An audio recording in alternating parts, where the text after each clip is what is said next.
ರೇಣುಕಾಸ್ವಾಮಿ ಹತ್ಯೆಯ ಪ್ರಕರಣದಲ್ಲಿ ಇವತ್ತು ದರ್ಶನ್ ಪವಿತ್ರ ಗೌಡ ಸೇರಿ 7 ಜನ ಆರೋಪಿಗಳ ಬೇಲ್ ಭವಿಷ್ಯ ನಿರ್ಧಾರವಾಗುತ್ತೆ. ಇವತ್ತಿನ ಆದೇಶದತ್ತ ದರ್ಶನ್ ಚಿತ್ತ ನೆಟ್ಟಿದೆ. ಸಹಜವಾಗಿಯೇ ದರ್ಶನ್ಗೆ ಟೆನ್ಷನ್ ಮೇಲೆ ಟೆನ್ಷನ್ ಜಾಸ್ತಿ ಆಗ್ತಾ ಇದೆ. ಇವತ್ತು ನಟ ದರ್ಶನ್ ಮತ್ತು ಗ್ಯಾಂಗಿಗೆ ಬಿಗ್ ಡೇ. 7 ಜನ ಆರೋಪಿಗಳ ಜಾಮೀನು ಭವಿಷ್ಯ ಇವತ್ತು ನಿರ್ಧಾರ ಆಗುತ್ತೆ. ದರ್ಶನ್ಗೆ ಬೇಲ ಇಲ್ಲ ಜೈಲ ಇಷ್ಟೇ ಇವತ್ತು ಗೊತ್ತಾಗುವಂಥದ್ದು. ಇವತ್ತು ಸುಪ್ರೀಂ ಕೋರ್ಟ್ನಲ್ಲಿ ಬೇಲ್ ಭವಿಷ್ಯ ಇತ್ಯರ್ಥವಾಗುತ್ತೆ. ಮತ್ತೆ ಜೈಲು ಸೇರುವ ಭೀತಿಯಲ್ಲಿ ದರ್ಶನ್ ಮತ್ತು ಗ್ಯಾಂಗ್ ಇದೆ. ನಟ ದರ್ಶನ್ ಹಾಗೂ ಪವಿತ್ರಾಗೆ ಸಹಜವಾಗಿಯೇ ಢವಢವ ಶುರುವಾಗಿದೆ, ಪುಕ ಶುರುವಾಗಿದೆ, ಟೆನ್ಷನ್ ಜಾಸ್ತಿ ಆಗ್ತಾ ಇದೆ. 100ಕ್ಕೂ ಹೆಚ್ಚು ದಿನಗಳ ಕಾಲ ಜೈಲಿನಲ್ಲಿದ್ದು ಜಾಮೀನನ್ನು ಪಡೆದು ಹೊರಬಂದಿದ್ದಾರೆ ದರ್ಶನ್ ಮತ್ತು 17 ಜನ ಆರೋಪಿಗಳು.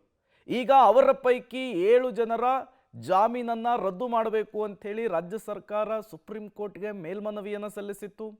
ಸುದೀರ್ಘ ವಾದ ಪ್ರತಿವಾದವನ್ನು ಆಲಿಸಿದಂತಹ ಸುಪ್ರೀಂ ಕೋರ್ಟ್ ಇವತ್ತಿಗೆ ಆದೇಶವನ್ನು ಕಾಯ್ದಿರಿಸಿದೆ.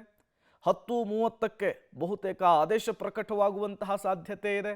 ಈ ಆದೇಶ ದರ್ಶನ್ ಪಾಲಿಗೆ ಶುಭ ಸುದ್ದಿಯನ್ನು ಕೊಡುತ್ತಾ ಅಥವಾ ಮತ್ತೊಮ್ಮೆ ಸಂಕಷ್ಟವನ್ನು ತಂದಿಡುತ್ತಾ ಅಂಥೇಳಿ ಚಿತ್ರದುರ್ಗದ ರೇಣುಕಾಸ್ವಾಮಿ ಕೊಲೆ ಪ್ರಕರಣ ಸುಪ್ರೀಂ ಕೋರ್ಟ್ನಲ್ಲಿ ಇವತ್ತು ದರ್ಶನ್ ಮತ್ತು ಗ್ಯಾಂಗ್ ಜಾಮೀನು ತೀರ್ಪು. ದರ್ಶನ್ ಸೇರಿ 7 ಮಂದಿ ಆರೋಪಿಗಳ ಬೇಲ್ ಭವಿಷ್ಯವನ್ನು ಇವತ್ತು ನಿರ್ಧರಿಸಲಾಗುತ್ತೆ. 7 ಆರೋಪಿಗಳ ಜಾಮೀನು ರದ್ದು ಕೋರಿ ರಾಜ್ಯ ಸರ್ಕಾರ ಮೇಲ್ಮನವಿ ಸಲ್ಲಿಸಿತ್ತು. ವಾದ ಪ್ರತಿವಾದವನ್ನು ಆಲಿಸಿ ಆದೇಶವನ್ನು ಸುಪ್ರೀಂ ಕೋರ್ಟ್ ಕಾಯ್ದಿರಿಸಿತ್ತು. ಜುಲೈ 24ರಂದು ಅಂತಿಮ ವಿಚಾರಣೆಯನ್ನು ನಡೆಸಿ ಆದೇಶವನ್ನು ಸುಪ್ರೀಂ ಕೋರ್ಟ್ನ ದ್ವಿಸದಸ್ಯ ಪೀಠ ಕಾಯ್ದಿರಿಸಿತ್ತು. ದರ್ಶನ್ ಪವಿತ್ರ ಸೇರಿ 7 ಆರೋಪಿಗಳಿಗೆ ಬೇಲು ರದ್ದಾಗುವಂತಹ ಟೆನ್ಷನ್, ಭಯ, ಆತಂಕ ಕಾಡ್ತಾ ಇದೆ. ಸಹಜವಾಗಿಯೇ ಈ ಬೆಳವಣಿಗೆಗಳು, ಇವತ್ತಿನ ತೀರ್ಪು ದರ್ಶನ್ನು ಪವಿತ್ರ ಸೇರಿ 7 ಜನ ಆರೋಪಿಗಳ ಟೆನ್ಷನ್ ಅನ್ನು ಜಾಸ್ತಿ ಮಾಡ್ತಾ ಇದೆ, ಎದೆ ಬಡಿತವನ್ನು ಹೆಚ್ಚಿಸ್ತಾ ಇದೆ. 10:30ಕ್ಕೆ ಎಕ್ಸಾಕ್ಟ್ ಆಗಿ ದರ್ಶನ್ ಅವರ ಬೇಲ್ ಭವಿಷ್ಯ ನಿರ್ಧಾರವಾಗುತ್ತೆ. ಸುಪ್ರೀಂ ಕೋರ್ಟ್ 7 ಜನ ಆರೋಪಿಗಳ ಜಾಮೀನು ಭವಿಷ್ಯವನ್ನು ನಿರ್ಧರಿಸುತ್ತೆ. ಇವತ್ತಿನ ಸುಪ್ರೀಂ ಕೋರ್ಟ್ನ ದ್ವಿಸದಸ್ಯ ಪೀಠದ ಆದೇಶ ಅಥವಾ ತೀರ್ಪು ದರ್ಶನ್ ಪಾಲಿಗೆ ಶುಭ ಸುದ್ದಿಯನ್ನು ಕೊಡುತ್ತಾ ಅಥವಾ ಮತ್ತೊಮ್ಮೆ ಸಂಕಷ್ಟವನ್ನು ಎದುರಿಸಬೇಕಾದಂತಹ ಪರಿಸ್ಥಿತಿಯನ್ನು ತಂದಿಡುತ್ತಾ ಅಂಥೇಳಿ ರೇಣುಕಾಸ್ವಾಮಿ ಹತ್ಯೆಯ ಪ್ರಕರಣದಲ್ಲಿ ಒಟ್ಟು 17 ಜನ ಆರೋಪಿಗಳ ಬಂಧನ ಆಗಿತ್ತು. 17 ಜನ ಆರೋಪಿಗಳು ಕೂಡ ಜಾಮೀನನ್ನು ಪಡೆದು ಹೊರಬಂದಿದ್ದಾರೆ. ದರ್ಶನ್ ಪವಿತ್ರ ಗೌಡ ಸೇರಿ ಬಹುತೇಕರು 100ಕ್ಕೂ ಹೆಚ್ಚು ದಿನಗಳ ಕಾಲ ಜೈಲಿನಲ್ಲಿ ಕಾಲವನ್ನು ಕಳೆದಿದ್ರು. ಈಗ ಜಾಮೀನಿಂದ ಹೊರಬಂದು ತಮ್ಮ ತಮ್ಮ ಬದುಕಿನಲ್ಲಿ ಬ್ಯುಸಿಯಾಗಿದ್ದಾರೆ. ಇಂತಹ ಸಂದರ್ಭದಲ್ಲಿ ರಾಜ್ಯ ಸರ್ಕಾರ ಇವರ ಜಾಮೀನನ್ನು ಪ್ರಶ್ನಿಸಿ ಮೇಲ್ಮನವಿಯನ್ನು ಸಲ್ಲಿಸಿತ್ತು. ಇವರ ಆದೇಶ ಇವತ್ತು ಹೊರಬೀಳುತ್ತೆ. ಮತ್ತಷ್ಟು ಡೀಟೇಲ್ಸ್ ಅನ್ನು ಕೊಡ್ತಾರೆ ದೆಹಲಿ ಪ್ರತಿನಿಧಿ ಶಬೀರ್, ನೇರ ಸಂಪರ್ಕದಲ್ಲಿ ಜಾಯಿನ್ ಆಗಿದ್ದಾರೆ. ಶಬೀರ್, ತುಂಬಾ ಕುತೂಹಲಕ್ಕಂತೂ ಕಾರಣವಾಗ್ತಾ ಇದೆ ಇವತ್ತಿನ ಆದೇಶ ಅಥವಾ ತೀರ್ಪು. ಒಂದು ಜೈಲು ಅಥವಾ ಬಿಗ್ ರಿಲೀಫು, ಎಷ್ಟು ಗಂಟೆಗೆ ಆದೇಶ ಹೊರಬೀಳುವಂತಹ ಸಾಧ್ಯತೆ ಇದೆ ಅಂತ? ಪ್ರೇಮ್ ನೋಡಿ, ಬೆಳಗ್ಗೆ 10:30ಯಿಂದ 11 ಗಂಟೆಯ ನಡುವೆ ಈ ಒಂದು ಆದೇಶ ಪ್ರಕಟ ಆಗುವಂಥ ಸಾಧ್ಯತೆಗಳಿದ್ದಾವೆ. ನ್ಯಾಯಮೂರ್ತಿ JB ಪದ್ರಿವಾಲಾ ನೇತೃತ್ವದ ದ್ವಿಸದಸ್ಯ ಪೀಠ ವಿಚಾರಣೆಯನ್ನು ನಡೆಸಿತ್ತು. ಇವತ್ತು ಆದೇಶವನ್ನು ಈ ಪೀಠದ ಭಾಗವಾಗಿರುವಂತಹ ನ್ಯಾಯಮೂರ್ತಿ ಮಹದೇವನವರು ನೀಡ್ತಾರೆ ಅನ್ನುವಂಥದ್ರ ಬಗ್ಗೆ ನಿನ್ನೆ ಸುಪ್ರೀಂ ಕೋರ್ಟ್ನ ಲಿಸ್ಟ್ನಲ್ಲಿ ಉಲ್ಲೇಖವನ್ನು ಕೂಡ ಮಾಡಲಾಗಿತ್ತು. ಸೊ ಹೀಗಾಗಿ ಮಹದೇವನವರು ಈ ಒಂದು ಆದೇಶವನ್ನು ಪ್ರಕಟ ಮಾಡ್ತಾರೆ. ಮುಖ್ಯವಾಗಿ ಇಲ್ಲಿ ಆದೇಶ ಏನಾಗಿರ್ಬೋದು ಅನ್ನೋದಕ್ಕೆ ಸಂಬಂಧಪಟ್ಟಂತೆ ಸಾಕಷ್ಟು ಕುತೂಹಲಗಳಿದ್ದಾವೆ. ಈ ಕುತೂಹಲಕ್ಕೆ ಕಾರಣ ಆಗಿರುವಂಥದ್ದು ಸುಪ್ರೀಂ ಕೋರ್ಟ್ ವಿಚಾರಣೆಯ ಸಮಯದಲ್ಲಿ ಮಾಡಿರುವಂತಹ ಕೆಲವೊಂದಿಷ್ಟು ಅಬ್ಸರ್ವೇಷನ್ಸ್, ಕೆಲವೊಂದಿಷ್ಟು ಆಕ್ಷೇಪಣೆಗಳನ್ನು ಹೈಕೋರ್ಟ್ ಆದೇಶಕ್ಕೆ ಸಂಬಂಧಪಟ್ಟಂತೆ ಸುಪ್ರೀಂ ಕೋರ್ಟ್ ಮಾಡಿತ್ತು.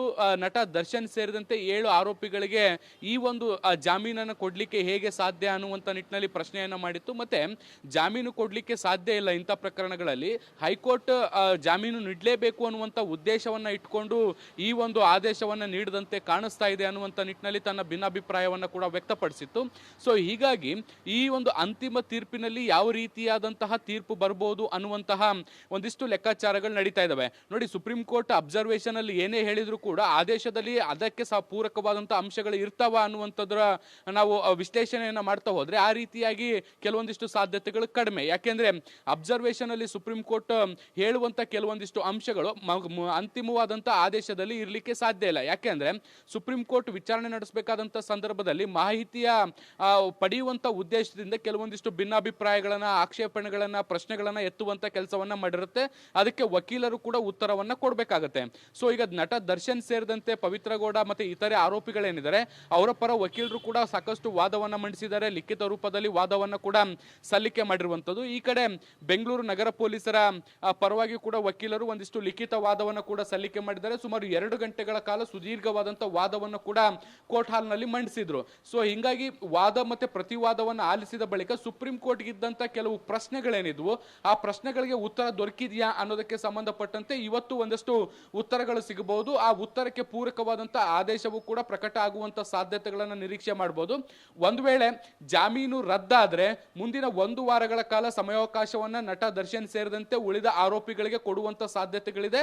ಆ 1 ವಾರದಲ್ಲಿ ಅವರು ಮತ್ತೆ ಏನು ಹಾಜರಾಗಬೇಕಾಗತ್ತೆ, ಜೈಲಿಗೆ ಹೋಗಬೇಕಾದಂತ ಅನಿವಾರ್ಯತೆ ಸೃಷ್ಟಿಯಾಗುತ್ತೆ. ಒಂದ್ ವೇಳೆ ಜಾಮೀನು ಮುಂದುವರೆದ್ರೆ ಯಾವುದೇ ರೀತಿಯಾದಂತಹ ಸಮಸ್ಯೆಗಳಿಲ್ಲ, ಆತಂಕಗಳಿಲ್ಲ. ಅವರು ಈಗ ಎಂದಿನಂತೆ ಏನು ಜೀವನವನ್ನ ಮಾಡ್ತಿದ್ದಾರೆ ಅದನ್ನ ಮುಂದುವರಿಸಿಕೊಂಡು ಹೋಗ್ಬೋದು, ಯಾವುದೇ ರೀತಿಯಾದಂತಹ ಸಮಸ್ಯೆಗಳಿಲ್ಲ. ಆದ್ರೆ ಜಾಮೀನು ರದ್ದಾಗುತ್ತಾ ಮುಂದುವರಿಯುತ್ತಾ ಅನ್ನುವಂಥದ್ರ ಬಗ್ಗೆ ಒಂದಿಷ್ಟು ಪ್ರಶ್ನೆಗಳಿದಾವೆ. ಇನ್ನು ಕೆಲವು ವಿಶ್ಲೇಷಣೆಗಳು ಬರ್ತಾ ಇರುವಂತದ್ದು ಏನು ಅಂದ್ರೆ 7 ಜನ ಆರೋಪಿಗಳೇನಿದ್ದಾರೆ ಈ 7 ಜನ ಆರೋಪಿಗಳಲ್ಲಿ ಕೆಲವರಿಗೆ ಮಾತ್ರ ರಿಲೀಫ್ ಸಿಗಬಹುದು, ಇನ್ನು ಕೆಲವರಿಗೆ ಬೇಲು ರದ್ದಾಗಬಹುದಾದಂತಹ ಸಾಧ್ಯತೆಗಳಿದೆ ಅನ್ನುವಂತ ವಿಶ್ಲೇಷಣೆಗಳು ಕೂಡ ಬರ್ತಾ ಇದ್ದಾವೆ. ಹೀಗಾಗಿ ಯಾರಿಗೆ ಬೇಲು ರದ್ದಾಗಬಹುದು ಅಥವಾ ಯಾರಿಗೆ ಬೇಲು ಮುಂದುವರಿಬಹುದು ಅನ್ನುವಂತ ಪ್ರಶ್ನೆಗಳು ಕೂಡ ಸದ್ಯಕ್ಕೆ ಎದ್ದಿರುವಂತದ್ದು. Prem. Okay, thank you Shabeer ತಮ್ಮೆಲ್ಲ ಮಾಹಿತಿಗಾಗಿ.